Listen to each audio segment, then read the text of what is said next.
My guest today is Gintare. She has held several project and change management roles in the public sector and has been involved in major transformation initiatives to build internal change management capability.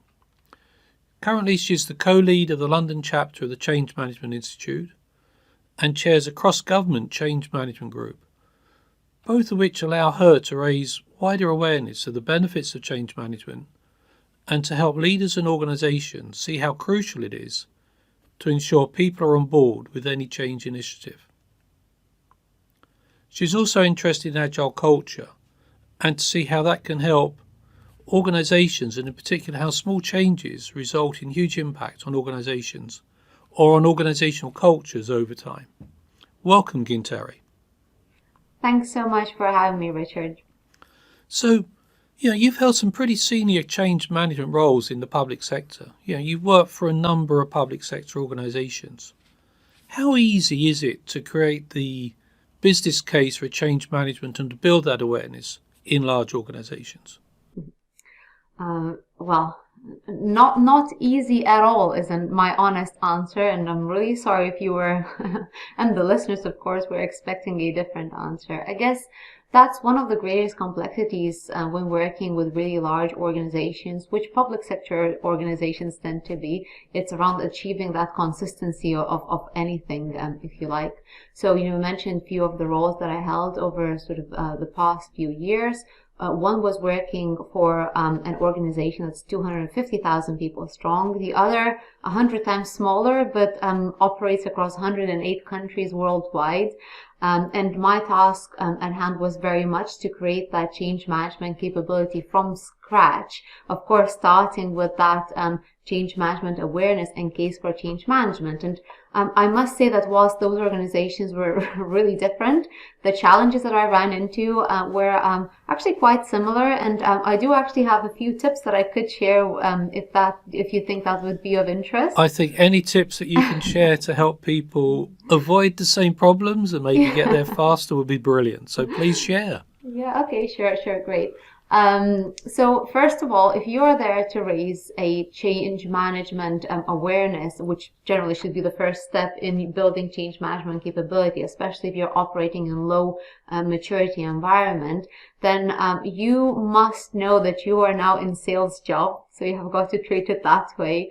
So remember to be enthusiastic, in your 10th session just as much as you were in your first one. So remember to keep that level of energy and enthusiasm, because really you only have a couple of minutes to engage your audience and to get them interested in change management and the benefits it could deliver for them. Just like with any sales assignment, know your audience. So research them, understand them. Why should they care? Why should they listen to you? What benefits change management will actually bring about for them? And then when you do speak of benefits, I would very much recommend concentrating on tangible benefits, because as change practitioners, we're often accused of doing the fluffy stuff, which I disagree with. So as much as you can remove that kind of ambiguity or fluffiness from your pitch, do it. So again, if you're able to translate your benefits into tangible terms, absolutely do so. And if you're speaking with senior colleagues, then try and translate those into financial terms, because I tend to see that really works with senior colleagues. I think last tip that I would provide is that remember to also create an urgency. So why should they care about change management right now? And try and link that to organizations' specific circumstance. So maybe there's a really large portfolio of change. Maybe people's satisfaction with how change is managed is low. So build on those stats that you have available to you to help urgency for change management right now. Actually, I just thought of another tip to share, which is that remember to use all of the channels that are available to you. Some of those channels will not be immediately obvious. So to give you an example, when I was at the Ministry of Defense, we had to raise awareness of change management to our workforce of 250,000, and I was part of a team of 3. So there's absolutely no chance we could directly engage that many people, even if, we did not sleep and just delivered a presentation after presentation with lots of enthusiasm. So instead, what we decided to do is we decided to build this community of practice, like a really engaged community of change agents, and we brought them together. We gave them lots of interesting content, to get them really engaged, and then we provided them with the sales materials. And we built that group from 30 to 500 individuals in the matter of 6 months. And at the end of those 6 months, we moved from having 3 voices in the organization to having 503 voices. And not just any voices. These are the voices that already have rapport in their immediate environment. So that really, really did work. So a channel that wasn't necessarily immediately available or obvious really worked in that particular circumstance. So I would definitely encourage everyone to just consider, what non-obvious channels are available to spread your message. I mean, that's fascinating. You did actually mention about the senior leadership team. So how easy is it to get the senior leadership team to really buy into a change initiative, rather than sort of say, well, we support it, but because change starts the level below us, we don't have to change. So can you actually get the senior leadership team engaged? And are they happy to change alongside the rest of the organization? I guess it's always a mixed bag, right? There are those that are just change-prone individuals, and if they'll just happily jump onto any initiative that promises benefits. Others need a bit more convincing. So the largest middle group, and I think that's when it's really important to have your benefits like quite tightly defined and aimed at that particular individual's group. Because if you're able to demonstrate how change management will make their life easier, they will get on board, whether it's change capability building exercise or a change program. They will get on board and support you and your undertaking. But then, of course, there's this last group, which are people who tend to not tolerate change as well. But I guess in those instances, it's all about getting people to understand the case for change. And you might actually have to define the case for change for that particular individual if you really, really need them on board. So absolutely. I mean, if you've got a really important senior stakeholder who's resisting, but they're crucial to your change initiative, don't just leave them to one side and hope they will not, cause delays or challenges for you in the future. I think you've got to deal with it there and then. And the best way to deal with it is to understand the person, to build a personal relationship with them, and then understand what drives them. So, what benefits do they want to achieve, or better, or in some instances, why are they fearing this change? What are they fearing? And then giving them comfort that actually there is nothing to be feared and that the initiative is well thought through. Talking about scared about the change initiative, you've recently joined a government department. Yep. Where you are now head of change strategy. Yep. So congratulations on the appointment. Thank you very much. But what will success look like to you, say, in 2025? If you roll forward, say, 3 years. Yeah. And you're sitting there 3 years' time, what would you think would be the difference between the organisation then and the organisation now? Very good question, and I better be careful here and not overpromise just in case my boss is listening. I'm sure you've already overpromised, but go ahead. As long as I over-deliver as well, then that should be fine. That's always the case. So I guess, let me try and paint you a picture of 2025. So I would expect to see in our department that every change initiative has a team of trained and confident change managers working basically on those projects, which is not the case at the moment because we're only just building that change management capabilities. So I'd say we're in a relatively low maturity environment. And of course, if we do have these change managers on board every program, we'll see really speedy and smooth adoption of every solution we try to implement, and we will be able to achieve a really high user satisfaction with how change is being managed. I want to say 100%, but I don't think that is realistic because it doesn't matter how well you plan. there are always things that sort of creep up that are not necessarily in your control, COVID being one very recent and very painful example. So I guess for me that sweet spot is at 75%. And in fact, this is how we manage our performance. We ask our workforce every year how well do they think change is managed in the department. And so for me, 75% is where I'd like it to see it in 2025. I guess the other way I'd measure success is sort of by observing a shift in culture as well. So in 2025, DIT is definitely a department where we experiment more, because I think as a result of being subjected to like really good change management, you kind of transform as an individual from change fearing to change seeking, because you know that every time change initiative comes around, you will have a really good experience and you'll be put at the center of everything that's happening, and you've got that comfort and you actually seek change because you know that your life will be better after that initiative is implemented. So yes, that's my vision for 2025. Excellent. Going back to, you mentioned earlier that you were part of a change management team within the Ministry of Defence. Yeah. Were there any special challenges sort of managing teams comprising civilians and military personnel? Do some of them take to change better than others? Is there any, without stereotyping people, is there anything that you could point to and say one group is easier than another, or are we all people and we all resist change regardless of where we come from? No, this is such a good question. And in fact, working in that kind of mixed environment is probably one of the most interesting experiences of my career to date. And I have huge amount of respect for all of my colleagues, but my military colleagues in particular.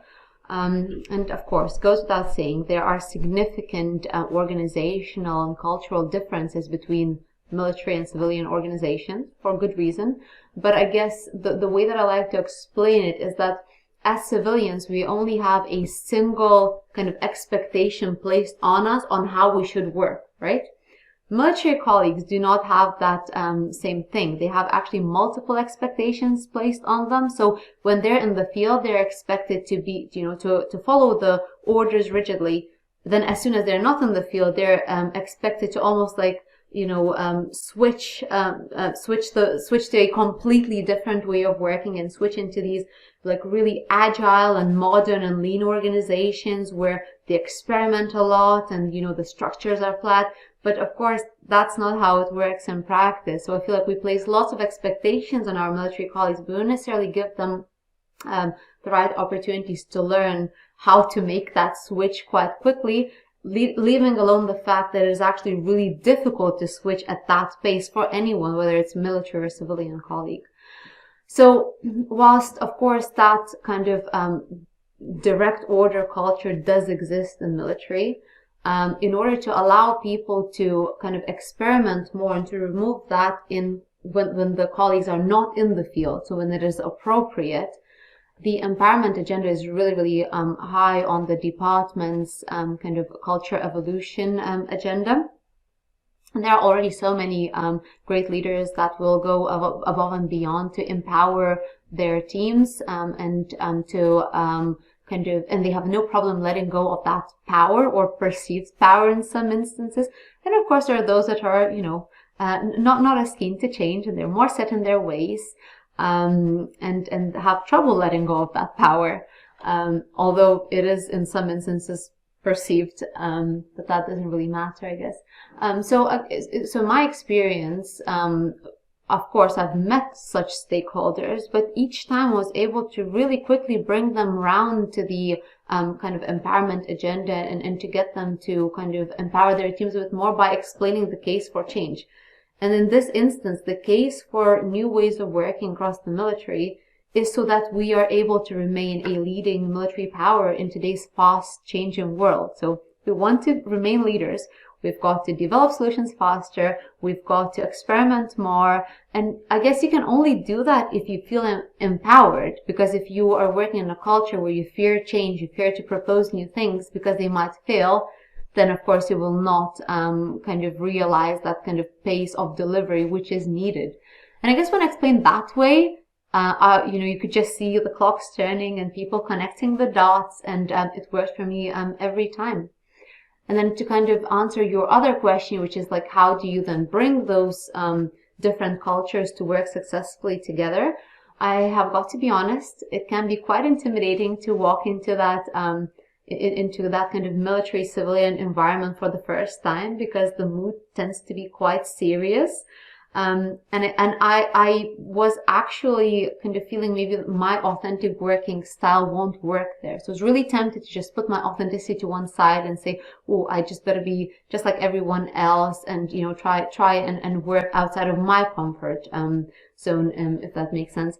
And so I was so fortunate actually to the very last minute to pull myself together and say, no, I'm going to stay true to my authentic working style. I think that did allow me to create really kind of safe and fun environment for those mixed military and civilian teams, which of course then resulted in people being able to bring out their experiences, their personalities and their ideas, which always results in better outcomes. So I guess just a reminder to self and to everyone who's listening that stay true to your authentic working style wherever you go. It always works, doesn't it? Because you're comfortable with it and you know what it means. Whereas if you try and put on a persona, particularly when you're new to something, it doesn't last very long, and you do lose that credibility. But you said you had you built a community of change agents back in the MOD. I think you said it was over about 500 people. Yeah. Have they remained there? Do they now have a thriving change community that works together, shares ideas? Is that part of your legacy when you moved on? I surely would like to hope so. It is, one of my greatest achievements, I'd say, and something I'm incredibly proud of. And so I think by the time I was leaving the department, the community was something like 700 people. And then I'm still in touch with some of my colleagues, and I think it is now around 1,000 people, and it's still kind of growing strong, sharing, bringing around speakers, and yes, I think it certainly is still out there. And I think the other reason why that community is so dear to my heart, and I guess is the fact that it inspired the cross-government change management working group, which I founded a couple of years ago and sort of continue to chair, because seeing just how much of an impact the MOD's community of practice actually made to the organization, and how it made it possible for us to, end the silo working and to share the various outputs and to just work together. It's really kind of inspired me to then get something started at that kind of cross-government level, because just, connecting with colleagues, I could see just how much duplication is out there,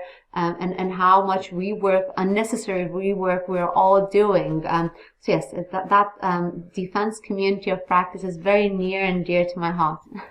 But does it really travel? I mean, is it true that you can actually share tools, techniques and approaches between government departments with pretty different underlying technologies they may be working for? Yeah, okay, they're all focused on providing best value to the citizen. Yeah. But there's a lot of difference depending upon what department you're in. So is it easy to share those lessons across? It's not easy. There should be more standardization, that's for sure.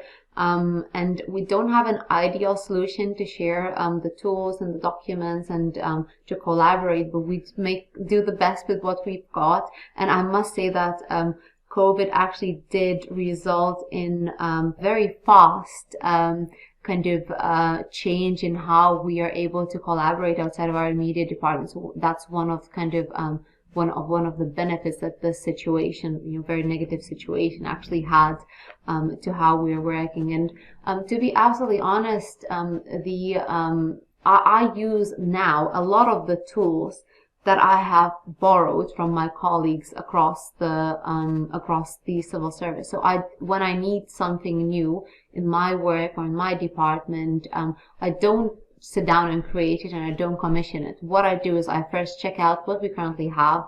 In other departments, we've got a knowledge hub presence where we are sharing everything.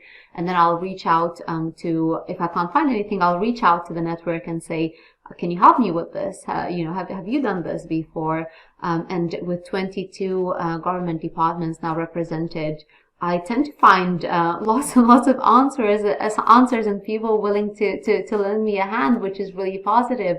And I guess I think also our kind of collaboration and rallying behind the need for a more standardized change management kind of standards across governments, also nudging our colleagues at the center to also provide us some standards. So there is now actually work underway to standardize how change management is done across civil service. So I wouldn't attribute it completely to the group, but I definitely think that us coming together has served as a driving force to standardize change management across civil service a bit more.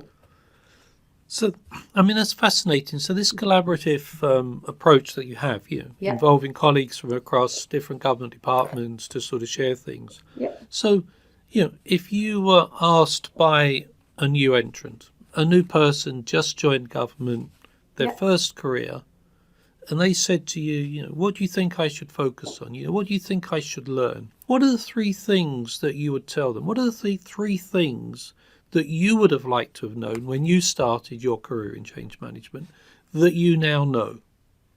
Sure. Well, of course, first and foremost, just drawing on my own experience, I'd recommend that they do an APMG change management course. That's for sure. That's how I got started in my with my career, and coming from project management background. I was, I had some really interesting experiences of managing projects, but one thing just kept really bothering me, which is that we're treating people as a bit of an afterthought in projects. And I thought there has to be a better way to do this. And indeed there was. It was called change management.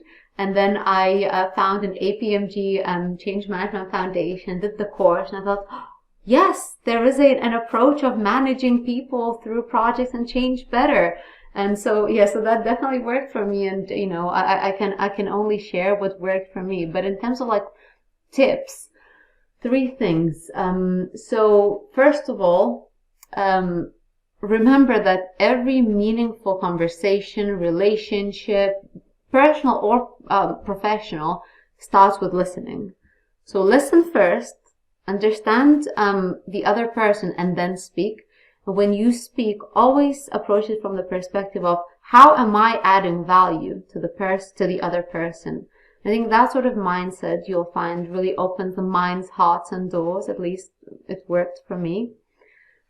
Second tip would be that remember that peer-to-peer power is a real thing and it is incredibly powerful. So I truly believe that my network can help me achieve anything I want. It's just a matter of explaining to my network or my organization or my colleagues why what I'm doing is important to me, why they're a crucial part or a crucial enabler of my vision. And also, don't forget to be okay with asking for help. People you'll find are really inclined to help you. It's just important to not be afraid to ask. And lastly, I already touched on this a little bit, but just remember to be authentic, because actually, the Google study recently found that authentic teams do better than those that are not authentic. So by being authentic, you are not just helping yourself and your team, you're helping your organization. So authenticity is truly a strength. So remember to be authentic yourself and then try and encourage it wherever you go. Gintare, that's brilliant. Thank you very much. Thank you very much for your time today. Thank you for sharing your words of wisdom, your thoughts, your experiences. It was great talking to you. Thank you very much indeed. Thank you so very much for having me, Richard. It was a pleasure. Thanks.